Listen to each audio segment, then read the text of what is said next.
Ini ya, jadi ini semua nungguin profesor dari tadi ya. Nungguin apa? Nungguin profesor lah. Apa yang kita bahas ini? Bahas sejarah Islam, Prof. Selamat sore. Sore Bang. Prof bahas sejarah Selamat Islam. sore. Prof.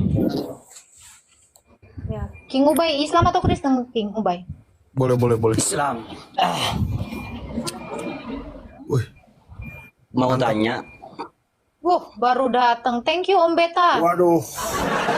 Selamat sore. Masya Allah Pak Ini Ustadz. ada buku baru ya. Nanti kita bahas nih. Keren nih. Apa itu? Ali Aneh bin Ajaib. Oh, salah. Ali bin Abu Thalib. Ali bin Abi Thalib.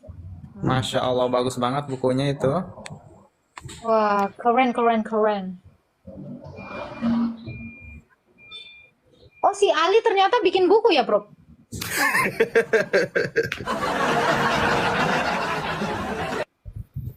Assalamualaikum warahmatullahi wabarakatuh. Waalaikumsalam, Pak Haji. Silakan Pak Haji. Mau bertanya apa Pak Haji? Selamat sore Bunda Agatha. Ya, selamat sore Pak Haji. Ikut menyimak saja dulu sementara menyimak. Ini ada yang mau bertanya nggak ini? King Ubay ada yang mau dipertanyakan atau si Arka RZHSN? Saya menyimak ada aja. yang mau saya tanya nih. Silakan. Patung Yesus itu dapat dari mana? Siapa pertama yang mencetus patung Yesus itu? Nggak tahu. Lah, orang Kristen kok bisa nggak tahu? Oh, di gereja saya nggak ada patung. Orang Kristen itu tidak ada perintah untuk membuat patung Yesus. Ya salib Yesus tuh, salib Yesus. Oh, salib Yesus itu sejak ada penyaliban loh.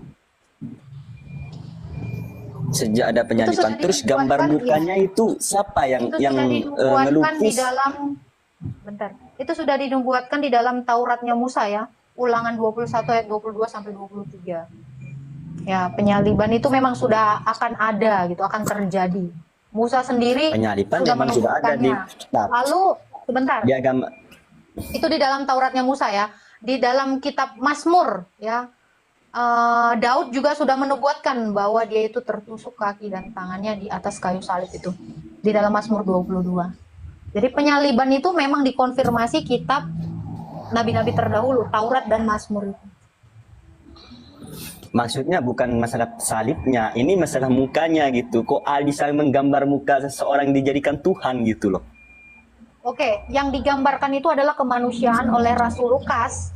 Rasul Lukas ini yang adalah salah satu dari 70 murid Yesus ya. Nah, dia yang pertama sekali menggambarkan wajah Kristus itu. Karena memang ada dasar ayatnya ya. Kristus itu sudah dilukiskan jelas di depan mata orang-orang Galilea. Apakah yang memikat engkau? Itu ya Prof ya, kalau nggak salah ya ayatnya. Ya, betul. Galatia 3 ayat 1. Nah, itu. Dan juga di dalam Terus Kolose 1 ayat 15, dia adalah gambar rupa Allah yang tidak kelihatan. Jadi, yang digambarkan itu adalah kemanusiaannya. bagi Itu Mbak sebagai itu salah bagi orang satu Kristen bukti. Yesus itu adalah Tuhan. Ya, Bener. itu sebagai salah satu bukti bahwa Allah itu pernah datang dalam rupa manusia. Itu. Makanya dia bisa Terus digambar. bagi Jadi, Mbak Yesus itu adalah Tuhan kan? Yesus itu adalah Tuhan sepanjang segala abad. Amin. Terus kan orang Kristen nih punya 3 Tuhan. Satu. Di mana ada dalilnya Yesus orang Kristen punya 3 Tuhan? Satu Tuhan kami. Terus saya pernah baca Alkitab itu kalau nggak salah gini bunyi ayatnya, soalnya udah lupa, udah lama nggak baca. Dulu sering baca. Akulah Tuhan adalah Bapakku. Bilang gitu. Di Mana dalam ada? Nggak ada Alkitabnya ayat. itu. Nggak ada ayatnya. Nggak ada ayatnya itu. Ini Tuhan adalah lupa. Bapa. Aku adalah Cari aku tahu. menyembah Bapakku. Nggak Ada perkataan nggak ada itu di ayat. dalam Alkitab. Saya lupa ini di dalam Alkitab. Soalnya dulu saya sempat mempelajari Alkitab. Bang Meta pernah dengar kata itu? Nggak ada Bang. Jangan bohong lah. Orang Kristen nggak pernah dengar itu. Ini 400 orang Kristen di bawah ini ada nggak mendengarkan perkataan ada tertulis di Alkitab demikian? Ngarang kamu katanya tuh. Enggak ngarang, itu ada itu. Injil palsu katanya. Nggak ada, tidak. Nggak ada, memang nggak ada. Kumisnya ini Bang Meta. Kumisnya silver ya apa? Apa? Allah Tuhan Bapa itu siapa? Nggak ada, Tuhan Bapak itu nggak ada. Nggak ada Tuhan Bapa di Alkitab, tulisan Tuhan Bapa. Nggak ada Tuhan Bapak. Allah. Allah itu sesembahan. Gimana Bang? Coba tanyanya yang agak gimana gitu loh. Kamu nanyanya kayak Terus mau beli ini. secara logika juga ini juga yang dipertanyakan. Masa seorang Tuhan itu lahir di kandang ini ya, domba? Prof ya. Bentar. Kayak lagi ke pasar ya, dia bingung mau beli apa. Ada jengkol ditanyanya, ini jengkol berapa? Ketemu tahu, ini berapa? Semua ditanya tapi nggak ada yang Dia mau dijawab. beli telur, duitnya cuma 3.000 gitu loh. Nanya-nanya. Nanyanya langsung Bang, yang agak sadis gitu loh.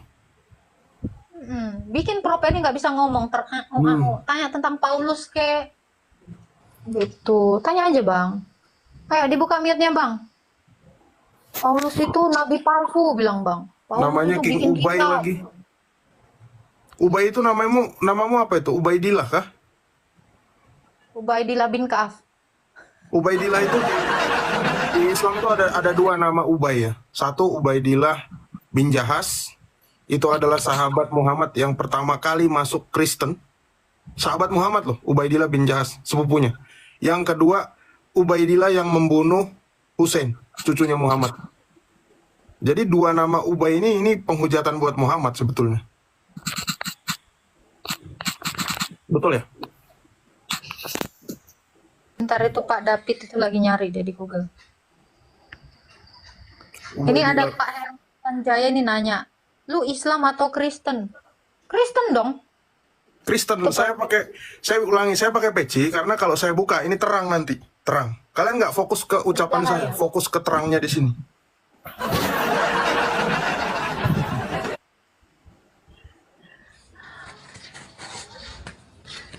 Oke, silakan King Ubay, ada lagi yang mau ditanya? Nggak tahu pula dia ini. Buka mute-nya. Aduh, ya ampun. Terus apa kayak Yesus kan lahirnya di kandang domba. Di Palungan. Masa seorang Tuhan lahir di kandang domba seakan-akan tidak mempunyai keistimewaan kan? Oke, saya tanya, kalau Nabi kau lahir di mana? Di rumah sakit Islam apa di rumah sakit mana dia? Tapi Rasulullah tidak pernah lahir di kandang domba. Iya, saya tanya, dia lahir di mana? Kalau gitu lahir di mana ini Rasulullah? Ya lahir di Mekah. Saya nggak nanya kotanya. Di mananya dia? Di Mekah itu di mana? Di rumah mamanya, rumah sakit Islam, rumah sakit Siloam, rumah sakit mana? Sampai nih ngawur ini Mbak. Pembicaraan rumah sakit tuh Loh, tahun sama berapa loh, adanya kan rumah pertanyaan sakit? kamu tapi nggak ngawur kan? Gitu loh. Gini aja, orang Kristen nih, pendeta-pendeta udah ditantang sama Bang Zuma, sama Gus Wafi. Secara offline nih gak berani, media. Sama Bang Zuma, sama Gus Wafi. Karena kan ini ya Prof ya. Ini suaraku kedengeran nggak? Karena kan Baginda ini kan buta huruf ya. Gua curiga ini lahirnya di rumah sakit Siloam. Siloak. Ubay. Kau tanya sama Api, nanti ada debat di Jakarta tanggal 14 sampai 18. Kau tanya siapa yang turun dari Kristen? Kau tanya, offline itu debat offline. Siapa yang turun dari Kristen? Gila. Saya yang turun. Muhammad lahir, ini buku Muhammad ya. Saya yang turun, tanya sama Zuma, tanya sama Wafi. Kebalik lagi. Muhammad turun jadi nabi waktu dia lahir, tahu nggak? Dia nggak diasuh sama ibunya sampai umur hampir 6 tahun. Yang susuin Tahu aja itu saya ibunya. Bang, diasuh oleh Halimah. Iya, kenapa nggak mau disusuin ibu kandungnya? Tahu nggak? Karena itu apa sih? Waktu zaman itu emang adatnya Mekah kayak gitu, dan juga waktu itu ibunya Rasulullah itu sering Adat apa yang tidak sakit-sakitan. menyusui anak kandung? Muhammad tidak mendapat ASI eksklusif dari ibunya, padahal dia berhak. Muhammad disusui sama pembantunya Aminah. Aminah nggak mau nyusuin. Setelah disusuin sama pembantunya, pembantunya meninggal. Pembantunya meninggal, dicarikan ibu persusuan lagi, Halimah. Ya, Halimah Ngeri Al-Harith. kali, Prof.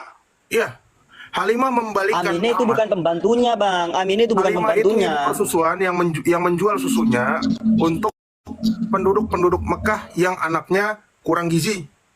Ya, yang saya bilang itu adalah anak pembantunya itu adalah yang menyusui Muhammad pertama. Yang menyusui kedua itu adalah Halimah. Halimah itu adalah orang miskin. Buat ngasih makan kambingnya aja nggak bisa. Ngapain dia disuruh nyusuin Muhammad?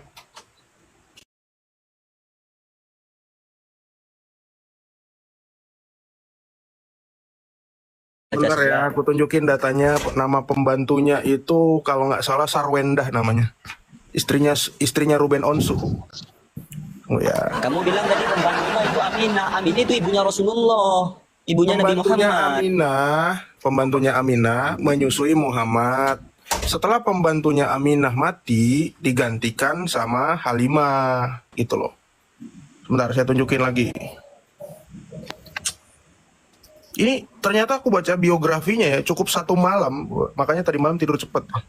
Langsung Ternyata meninggal, Prof. meninggal. Ada apa itu? Sebentar, aku buka dulu. Pembantunya namanya... Tadi malam aku baca langsung. Ini 600 halaman ini. Sebentar. Ini yang aku heran ya. Kenapa ibu kandungnya itu nggak mau menyusui anak kandung? Kira-kira kenapa tuh? Bentar. Sabar ya, penonton. Lanjut dulu tak? 2 menit lah, 2 menit. Aminah, romantisnya cintamu dengan Nabi. Dengan baginda kau pernah main lompat tali. Apa lagi, Bang? Nggak mau kau tanya, Bang. Baru tahu aku ya. Ternyata meninggoy gara-gara habis disusui. Waduh. Ring. Silakan mungkin Pak David ada yang mau di iniin? Ya, oke. Sampaikan. Assalamualaikum warahmatullahi wabarakatuh. Salam silaturahim buat sahabat. Ini mohon maaf, Gus, saya ikut live dengan Profesor, dengan Bunda Agatha, dan semua teman-teman. Mohon maaf sebelumnya, saya Muslim dan saya ingin bertanya kepada Bunda Agatha, ya. Mau nanya, ini terkait, kita sifatnya sharing ya Bunda ya, sharing dan ini bersama. Kalau di ajaran Nasrani itu, biasa kalau kita kan, mohon maaf, sebelum melaksanakan sholat itu kan wudhu, kalau di situ adakah untuk toharoh itu biasanya melakukan wudhu apa bagaimana? Sedikit sharing dan boleh disampaikan sedikit. Oke, baik. Ada Bang, wudhu itu juga udah ada kok, aku posting ya. Aku lagi berwudhu, itu ada dasar ayatnya itu di Mazmur 26. Ya, kami harus bersuci dulu Bang sebelum sembahyang. Mazmur 26 dan konstitusi apostolik. Sebentar saya tunjukin konstitusi apostoliknya. Ya, ini yang saya pertanggungjawabkan tadi, yang menyusukan Muhammad. Pertama kali tadi saya bilang Sarwendah ya, ternyata namanya Suwaibah. Ya. Aminah menyerahkan anaknya kepada Suwaibah, budak perempuan pamannya, pembantu ya, pembantu nggak? Pembantu. Budaknya siapa? Budaknya Abu Lahab, ini yang menjadi surat Al-Lahab. Ya, Al-Lahab ini juga adalah mertuanya Muhammad, besannya Muhammad. Ya. Abu Lahab punya 2 orang anak namanya Utbah dan Utaibah bin Abu Lahab. Keduanya menikah dengan Ruqayyah dan Umi Kulsum binti Muhammad. Ia disusukan selama beberapa waktu seperti Hamzah. Hamzah ini adalah pamannya Muhammad, anaknya dari Abdul Muthalib dengan Hala, yang juga kemudian disusukan. Jadi mereka adalah saudara susuan. Sekalipun hanya beberapa hari saja Suhaibah menyusukan, namun ia tetap memelihara hubungan baik sekali selama hidupnya setelah perempuan itu meninggoy. Nah, kemudian nanti dilanjutkan persusuannya dengan siapa? Ini Halimah. Halimah binti Abi Zu'aib. Ini kalau nggak salah dari Bani Farazah, kalau nggak salah ya. Nih. Pertanyaannya tadi yang aku tanyakan ke Bro King Ubay, kenapa Nabi Muhammad nggak disusui ibu kandungnya sendiri gitu loh? Ada apa ini? Waktu itu Aminah juga kurang sehat, air susunya tidak keluar. Di mana narasi kurang sehat di sini, Bang? Atau nggak kamu punya data nggak? Dan juga adat seperti di sana, adat di Mekah zaman dulu emang harus disusui kepada orang lain. Adatnya Mekah. Aduh. Dan juga kurang sehat. Emang Aminah itu waktu itu melahirkan Rasulullah itu sakit. Dari mana kamu dapat dia sakit? Bang, sampean itu baca terjemahan doang. Sampean tahu baca kitab gundul kan nggak tahu. Sampean beli baca kitab kuning itu yang ada Ini itu kitab kan saya cuma bahasa Arab. Kamu dapat di mana? Saya cariin datanya. Di mana narasi Aminah sakit?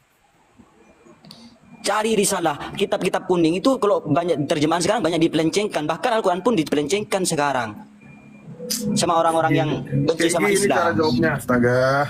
Aduh. Sampean aja baca kitab gak tahu. Iya, saya nggak tahu. Saya cuma nanya. Saya nggak ngerasa lebih tahu dari Anda. Saya cuma nanya. Gitu loh. Anda kan Islam nih dari kecil. Saya nggak pernah Islam. Saya cuma nanya sama Anda jawab aja. Kan saya udah dijawab tadi. Emang Aminah itu sakit dulu waktu Ya di ngalamin mana Sultan. itu tulisannya? Tulisannya di mana? Kitab kuning apa? Yellow Pages atau apa?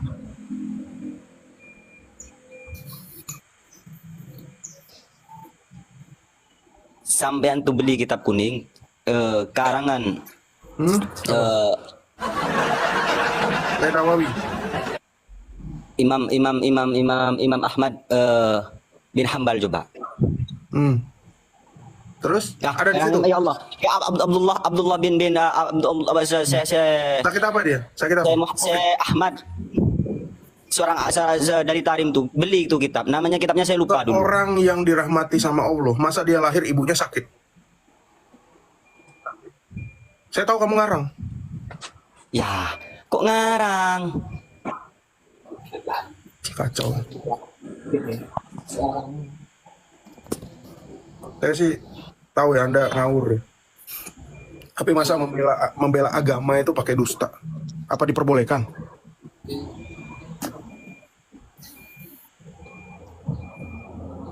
Sampean masuk ke roomnya. Kalau saya lintas agama nih, kan saya cuma bertanya tadi, masuk ke roomnya Gus Wafi sampean, debat di situ. Saya temenan sama Wafi itu udah bukan setahun 2 tahun, udah 3 tahun saya temenan sama dia. Tapi saya nggak pernah, saya selalu nonton. Offline juga saya yang turun. Tapi kamu jangan ngawur tadi datanya itu. Ya udah, saya catat itu ya kitab kuning siapa tadi? Syekh apa Ahmad apa Al-Bantani? Bukan Ahmad Al-Bandani. Siapa? Saya lupa nih kitabnya. Namanya lupa, tapi pengarangnya ingat-ingat. Lupa apa? Lupa Tambunan. Itu Luga namanya. Ya lanjut. Lanjut silakan yang lain. Sampean masuk ke roomnya roomnya Gus Wafi. Orang Kristen nggak berani masuk ke roomnya Gus Wafi. Nggak tahu kenapa. Pendeta-pendeta. Saya lihat tiap hari loh. Jangan framing. Kamu jangan bawa room lain ke sini ya. Suruh si Wafi itu aja ke sini. Ya. Suruh si Wafi ke sini. Saya pun nanti yang debat offline ke Jakarta saya yang turun. Itu bukan online ya. Jadi jangan bawa grup-grup lain ke sini. Kalau kamu mau bertanya aja. Tadi kamu bertanya saya sudah jawab. Ya, susun pertanyaanmu dengan baik gitu loh. Biar yang ditanya juga ngerti. Ya, silakan mau nanya siapa? Aku mau bertanya. Silakan. Prof, Ya, silakan Bang. abang kan tahu hadis sirat Nabawi ya, sering baca. Iya. Kenapa? Iya. Sirah Nabawiyah, bukan hadis. Saya pengen tahu, ya, saya pengen tahu kisahnya Rasulullah diracun oleh perempuan, kisahnya.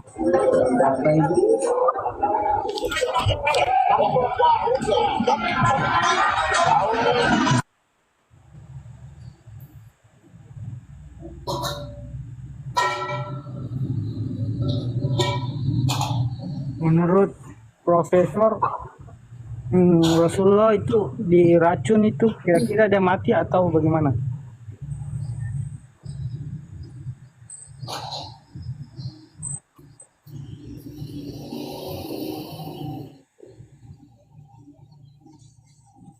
Halo bro, halo, halo. Anda Kristen atau Islam bro? Halo. Suaraku tadi nggak muncul. Islam ya? Islam. Mestinya Anda nanya ke Islam, Saya jangan ingin nanya ke tahu. Kristen.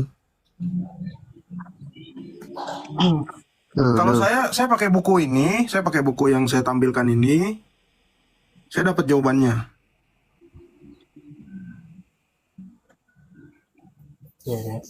Saya dapat jawabannya. Cuma kalau saya ngomong nanti nggak elok juga. Masa saya menerjemahkan kisah sejarah agama lain, saya Kristen, saya bukan Islam. Kalau Anda memaksa, saya jelasin siapa yang meracun menurut buku ini. Ya, saya mau dengar. Iya, saya mau dengar. Oke. Menurut kisah yang terjadi di sini, saya buka dulu ya. Halaman 570 kalau nggak salah. Di kisah yang ada di sini, Nabi Muhammad itu sakit. Ya, sakitnya itu setelah dia pulang dari Khaybar. Dia sakit.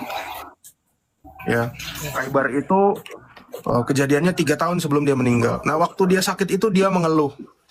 Nah, saat dia mulai mengeluh, dia melakukan sesuatu aktivitas, ya. Jadi dia dari pulang dari Khaybar itu dia nggak langsung meninggal. Jadi dia melakukan aktivitas yang aktivitasnya itu nggak lumrah. Dia pergi ke makam yang namanya Al-Baqi, tempat pemakaman umum di sana, Al-Baqi yang ada di Madinah. Nah, suatu ketika saat dia pergi dari rumahnya, dia pergi ke Baqi, dia ngobrol lah dengan kuburan-kuburan yang ada di sana. Ya, ini aku tunjukin datanya habis ini ya, sambil aku buka. Nah, dia ngobrol dengan kuburan-kuburan yang di sana, terus dia menyapa. Seolah-olah kuburan itu hidup dan roh-roh yang ada di situ tuh seolah-olah tuh bisa diajak dialog gitu. Ada kutipannya di dalam hadis dan di dalam buku ini. Nah, akhirnya waktu dia ngobrol dengan kuburan itu, pertanyaannya, kenapa kok bisa penulis hadis dan penulis sejarah ini bisa tahu kalau dia ngobrol di kuburan? Padahal dia pergi sendiri ke sana. Ternyata ada yang nguntit. Yang nguntit itu adalah Aisyah. Aisyah menguntit Nabi Muhammad. Dan pada saat Nabi Muhammad pulang ke rumahnya, Aisyah itu lari duluan, pulang ke rumahnya cepet-cepet. Oh, ini yang dia cepet-cepet. Betul.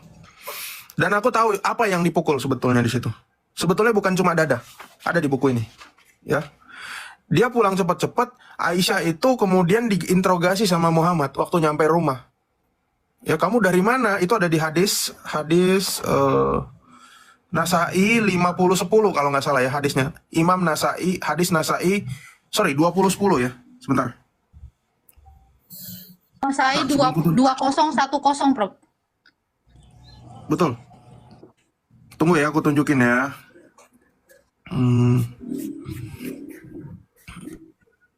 Ini hadisnya. Nasai 20-10. Nih. Lantas Nabi Shallallahu Alaihi Wasallam memukulku yang cukup menjadikanku kesakitan. Ya. Nah, ini dipukul. Kenapa dipukul? Karena memang ada dalilnya An-Nisa 34 boleh mukul. Ya. Nah, saat dipukul itu, Aisyah itu paginya ngerasa kesakitan. Nah, saat dia ngerasa kesakitan, saya bukan mau mengadu domba, tapi data yang ada di dalam Islam dari Ahlul Bait itu mengatakan bahwa Aisyah itu meracuni Nabi Muhammad karena peristiwa itu. Jadi dia diracun 2 kali. Pertama yang racun adalah Zainab binti Al-Harith, orang putri dari kerajaan Khaybar. Yang kedua, yang membuat dia meninggal adalah Aisyah. Nah, Aisyah ini anaknya Abu Bakar. Hal ini yang menyebabkan kenapa waktu Nabi Muhammad itu meninggal, jenazahnya nggak diurus. Karena apa? Karena Abu Bakar dan Umar itu berambisi untuk menjadi khalifah berikutnya. Nah, hal ini yang menjadi ribut dengan keluarganya Muhammad. Karena dari kubunya Muhammad, Ahlul Bait, Ali itu nggak setuju. Dari kubunya Ali, pengikutnya Ali pun nggak setuju bahwa khalifah pertama Abu Bakar, Umar, sama Utsman. Nggak setuju. Akhirnya apa? Akhirnya terjadilah cekcok di situ. Yang mengakibatkan apa? Keributan antara kubu sahabat disebut sebagai Sunni, yang kubu keluarga yang disebut sebagai Syiah. Gitu. Indonesia ini mayoritas Sunni. Jadi kalau kita dapat informasi Islam apapun yang ada di Indonesia ini, kita akan mendapat dari sudut pandang Sunni. Tapi kalau dari sudut pandang keluarganya Muhammad sendiri, itu berbeda lagi ceritanya. Gitu kira-kira. Sebentar aku bukain datanya.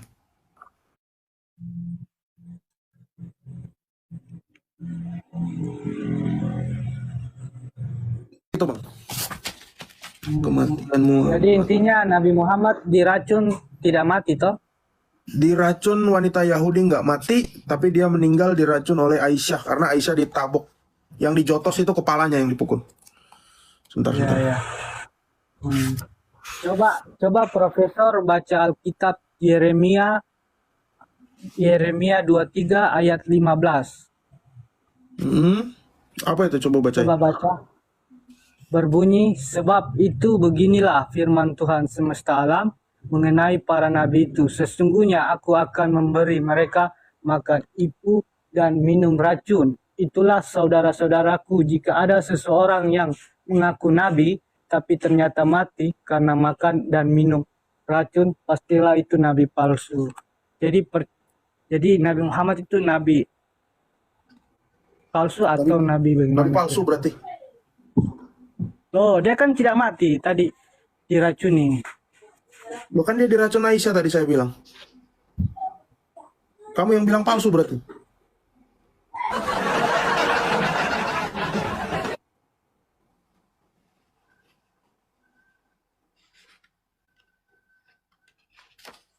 Mana sih pemakaman sakit dan wafatnya Nabi 568, astaga.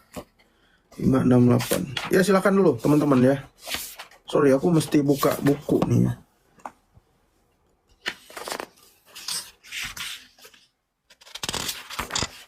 Nah ini ya ceritanya ya teman-teman. Saya nggak bohong ya. Teman-teman bisa beli buku ini. Cuma saya belum scan.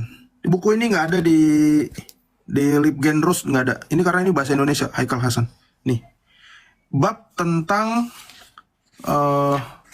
ini ya sakit dan wafatnya Nabi. Ya di sini diceritakan dia mulai sakit dan saat dia mulai sakit ini ada subbabnya dia pergi ke kuburan. Ya setelah dia sakit dia pergi ke kuburan. Dia nggak bisa tidur, terus dia keluar malam. Ya, dia pergi ke kuburan yang tadi aku bilang namanya Baki. Sampai sekarang ini kuburannya sahabatnya Muhammad ini di sana nih, Baki namanya. Baki ya. Bukan Al-Manasi ya. Al-Manasi itu tempat BAB. Ini Baki. Nah, akhirnya dia ngomong sama apa? Sama kuburan-kuburan di sana ya. Dikatakan mana sih kata-katanya? Agak lain ya, Prof, ngobrol sama kuburan. Nah Ngapain ini minta loh, ini wangsit? lihat ya. Abu Muwaihibah juga bercerita bahwa ketika pertama kali sampai di Baki, ini kuburan ya, kuburan Baki, Al-Garqot Nabi berkata kepadanya. Jadi ngomong kepada kuburan, saya mendapat perintah memintakan ampun untuk penghuni Baki. Ini, baiklah kita berangkat. Nah, dia ngomong sama kuburan, dan disinilah cerita yang ada di hadis Nasai 20:10 tadi. Nah, kenapa saya bisa yakin bahwa yang dipukul adalah kepalanya Aisyah? Karena di sini diceritakan, nih, waktunya tiba ke tempat Aisyah, dilihatnya Aisyah sedang mengeluh karena sakit kepala. Aduh, kepalaku, katanya Aisyah. Ini nggak mungkin ditoyor, pasti dibogem kepalanya. Mungkin ya, mungkin. Kejadiannya di sini. Dan akhirnya dia meregang nyawa setelah ini. Memang betul di sini ini ada ketidakjelasan di sini karena ini penulisnya adalah Sunni, ya.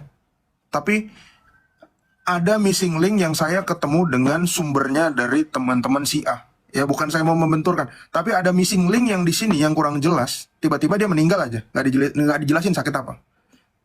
Ya.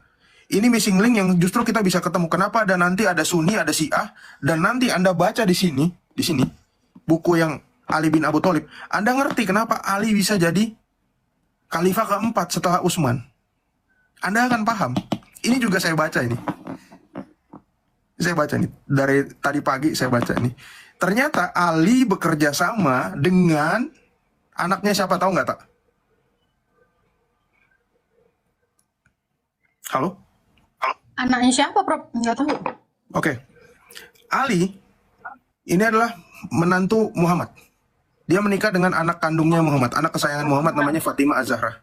Ya, dia nggak setuju dengan Abu Bakar, dia nggak setuju dengan Umar, dia nggak setuju dengan Utsman. Utsman ini abu-abu orangnya. Akhirnya suatu ketika Utsman ini meninggal, tak? Lagi di rumahnya lagi sholat. Ada di sini ceritanya.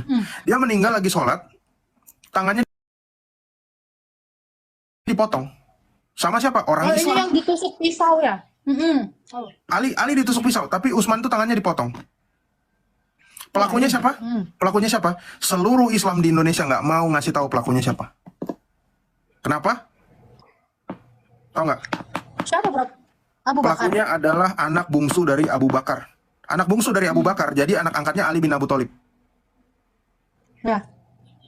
Jadi gini, Ali bin Abu Thalib punya saudara namanya Ja'far bin Abu Thalib. Ja'far bin Abu Thalib ini punya istri namanya Asyam. Aduh, namanya siapa ya? Asyam. Aduh, namanya siapa ya? Sebentar. Aku lupa namanya, susah. Asyam binti siapa ya namanya? Tunggu. Aku takut salah nyebutin nama orang. Ada yang tahu nggak teman-teman? Ali bin Abu Thalib punya istri namanya siapa?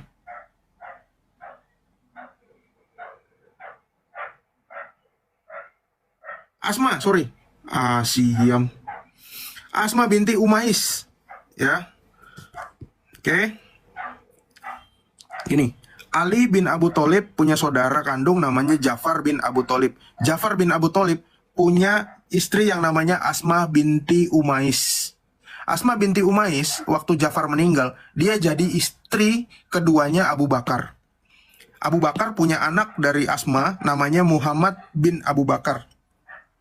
Ya, waktu Ali kehilangan istri, yang jadi istrinya Ali ini adalah si Asma, karena Asma waktu itu diceraikan oleh Abu Bakar. Jadi, sorry ya, aku mengambil istilah itu piala bergilir. Dari Ja'far ke Abu Bakar, Abu Bakar ke Ali. Ali menikahi istrinya Abu Bakar, dan anak dari Abu Bakar dengan Asma itu namanya Muhammad bin Abu Bakar. Muhammad bin Abu Bakar. Muhammad bin Abu Bakar ikut ibunya Asma menjadi anak angkatnya Ali. Nah, tangan kanannya Ali ini adalah Muhammad bin Abu Bakar dan Abu Bakar As-Siddiq ya. Dan orang inilah yang menganiaya Utsman bin Affan. Jadi sebetulnya itu circle-nya sama-sama aja. Loh, berarti Prof, ini bekas istri mertuanya dikawinin gitu ya? Iya kan? Iya, 3 kali. Astaga. Betul ya Pak David ya? Pak David Muslim kan? Betul ya? Kalau saya salah tolong diluruskan Pak. Ya, betul, saya Muslim. Oke, tahu cerita itu Pak? Saya menambahkan tadi yang terkait ziarah kubur apa ya, Prof ya? Ya, Yang silakan. tadi yang Silakan. kuburan. Ini sifatnya sharing aja ya, Prof ya. Sharing berbagi, mohon maaf sebelumnya. Ziarah kubur yang biasa dilakukan oleh warga Nahdien atau orang Islam itu adalah salah satu perbuatan yang mengalami perubahan. Jadi pada zaman awal Islam, Rasulullah SAW itu melarang melakukan praktek ini. Namun, ada namunnya. Namun kemudian larangan tersebut itu diubah menjadi sebuah perubahan yang diperbolehkan untuk dilakukan. Karena beliau bersabda, "Kuntu nahaitukum an riyadatin kuburi fuzuroha." Yang artinya itu, dahulu saya melarang kalian berziarah kubur, tapi sekarang berziarahlah kalian. Hadis riwayat Muslim. Jadi tujuan orang berziarah kubur itu adalah satu, mengingat bahwasanya manusia itu kelak akan kembali kepada tempatnya, yaitu tanah. Itu menurut ajaran yang orang Islam. Yang kedua, ketika kita berziarah kepada orang